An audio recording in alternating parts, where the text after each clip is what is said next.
You are here watching this video because you're working with a color strategist and you need to know how to use a color muse to measure color. Hey there, I'm Lori Sawaya, color expert and strategist. Welcome to the Land of Color.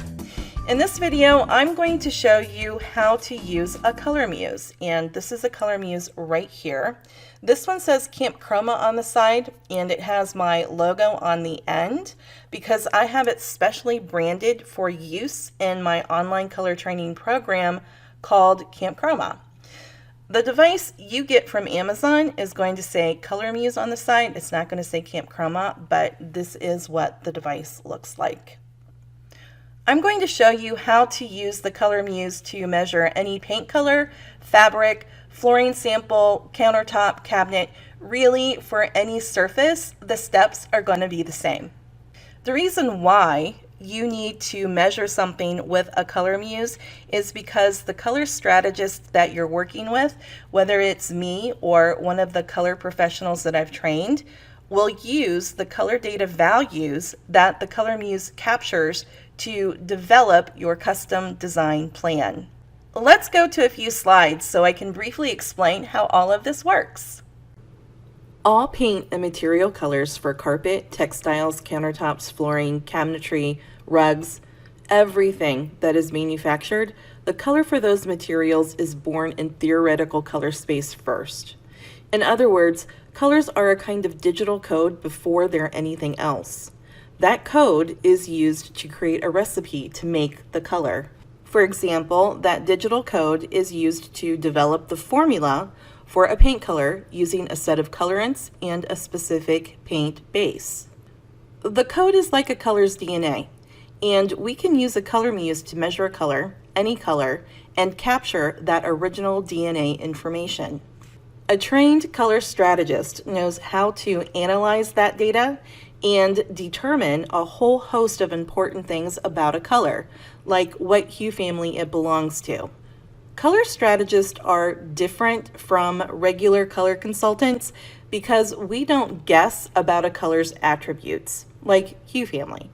We don't have to guess because we know how to use science to get all the important information about a color's attributes.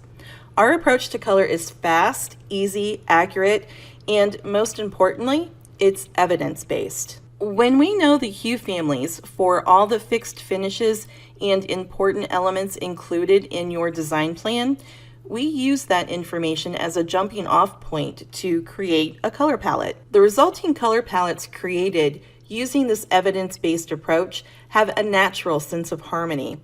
The colors work together because they were created using the color DNA information captured directly from all the fixed finishes and important elements. Okay, so we've covered why you need to use the color muse and how it works.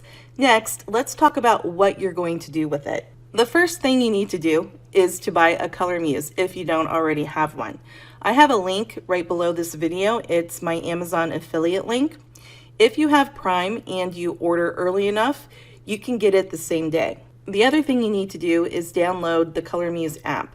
It's available in both Android and iOS, and this is what you want to look for in the Google Play Store. This is what the icon looks like there. And the last one on this slide, the iOS icon, this is what you want to look for in the Apple App Store. Next, I'm going to walk you through how to use the Color Muse, and I'm also going to show you how to use the app on my iPad. I'll see you there. All right, so you have your Color Muse and you've downloaded the app, and now you're ready to start measuring color. This is my iPad, and I'm going to share my screen with you so you can follow along step by step. So let's get going. So I'm going to launch the app, and then I'm just going to follow along with the prompts. The first one up is Connect Device. So before I tap this button that says Connect Device, I want to push the button on my Color Muse until I see a blue blinking light. So then I'm going to tap this button. It's going to find my device, and it's going to display the serial number like you see here, and you just tap it to select it. And once it's connected, it's going to ask you to calibrate. And so you just tap the calibrate button. So you want to make sure the calibration cap is attached. That's the weight. It has a weight inside and it just screws on and off. If your device flashes through the calibration process, it just skips that button. It's because it was recently calibrated and it doesn't need to be calibrated again. So it will ask you if your device needs to be calibrated by prompting you to tap the calibrate button. So before you move on from the calibrate step, I want you to take the cap off the scanner end and screw it onto the button end, and that's the best way to make sure that you don't lose the cap.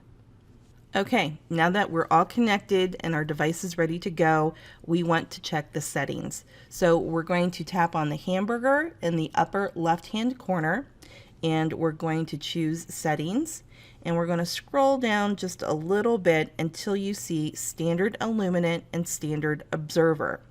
We want to make sure that these settings are correct because in architectural coatings we use D65 illuminant.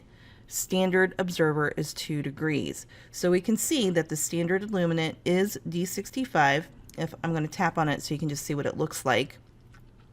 These are all the choices for illuminants, and again we want to make sure D65 is selected, so I'm going to go back. Standard observer is correct, it's 2 degrees. I'm going to tap on that just so you can see it. You have a choice between 10 degrees and 2 degrees, and again we want the 2 degree observer, so that's good to go. And I'm just going to close settings because they're all good. We're going to use the compare function, and it's a double circle icon in the lower left corner. So I'm just going to go ahead and tap on that, and it opens up our compare window. Notice in the center circle, the D65 2 degree observer is noted. So that's a way to double check your settings every time before you measure to make sure that they're correct. So that's kind of handy, and I wanted to point that out. So now I'm going to place my Color Muse, the scanner side down, on the surface I want to measure. I have a quartz sample here, and I'm going to use it for this demonstration. It's a color from Caesarstone called Impura White, and the color number is 5151 in case you're curious.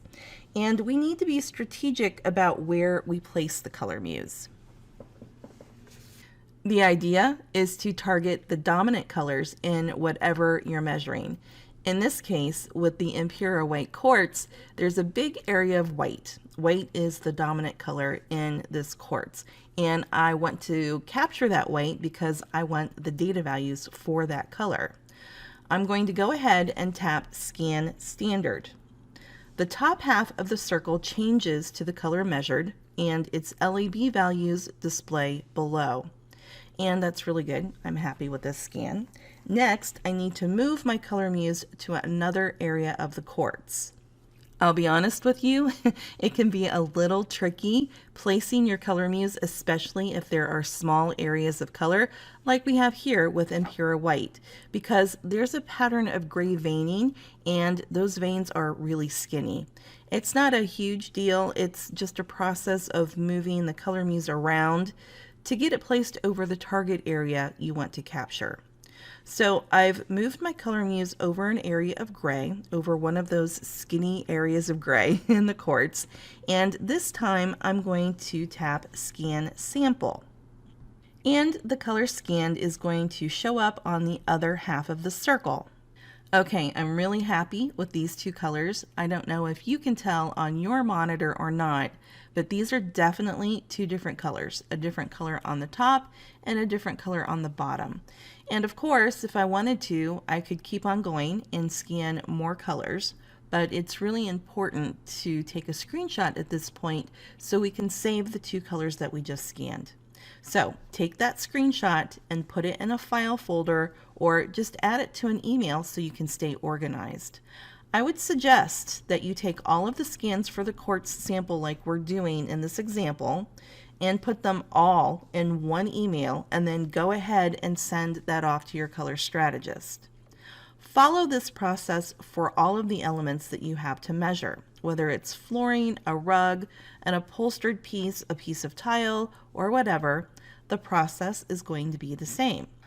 And again, you want to be sure to keep all of those individual scans, all of those screenshots together for each element and send them in separate emails so we don't get the values confused. Now that we have all the measurements and screenshots organized, let's talk about what we see here. These are the LAB values. On the top are the values for that big area of white that we measured, and on the bottom are the values for the gray veining. So these are the values that your color strategist will use to develop your color strategy. And we're done.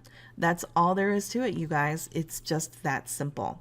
Have fun with your Color Muse, and thanks for listening. Hi there, I'm Lori Sawaya, color expert and strategist.